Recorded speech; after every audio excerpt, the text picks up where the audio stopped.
سیدنا امام بخاری رحمۃ اللہ تعالی علیہ آپ فرماتے ہیں کہ سیدنا حذیفہ بن یمان رضی اللہ تعالی عنہ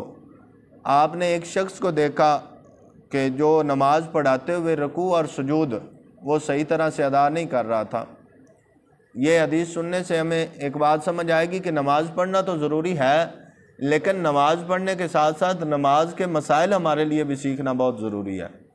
نماز کے مسائل اگر نہیں آتے، اگر بندہ صحیح طرح سے نماز ادا نہیں کرتا،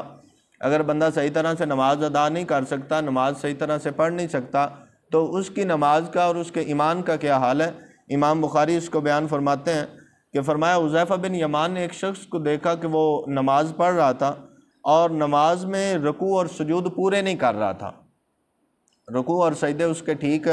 نہیں تھے۔ تو آپ نے فرمایا کہ جو تم نے نماز پڑھی ہے، اگر اسی حالت میں تم انتقال کر جاؤ، اگر اس حالت میں تم اس دنیا سے رخصت ہو جاؤ، تو تمہارا یہ طریقہ نبی پاک صلی اللہ علیہ وآلہ وسلم کے طریقے کے مطابق نہیں ہے، یعنی کہ تمہاری موت جو ہے وہ نبی پاک علیہ السلام کے طریقے پر نہیں ہوئی۔ اس کا مطلب جو ہے وہ بیان کرتے ہیں کہ اس کا مطلب یہ ہے کہ اگر کوئی بندہ نماز میں رکوع اور سجود صحیح طریقے سے ادا نہ کرے تو اس کا خاتمہ بالایمان نہ ہونے کا جو ہے وہ اندیشہ ہو جاتا ہے کہ اس کا خاتمہ جو ہے وہ ایمان پر نہ ہو، الیاذ باللہ۔ دیکھیں نماز پڑھنا ضروری ہے، لیکن اس کے ساتھ ساتھ نماز کے جو مسائل ہیں، نماز کو پڑھنے کا جو طریقہ ہے وہ اگر صحیح نہ ہو تو بھی مسئلہ ہو سکتا ہے۔ اب یہ کوئی ایک دن کی نماز نہیں تھی، بلکہ آگے نسائی شریف کی حدیث ہے، فرمایا کہ اس سے پوچھا گیا کہ تم اس طریقے سے کتنے عرصے سے نماز پڑھ رہے ہو؟ تو اس نے کہا کہ میں 40 سال سے ایسے ہی نماز پڑھ رہا ہوں۔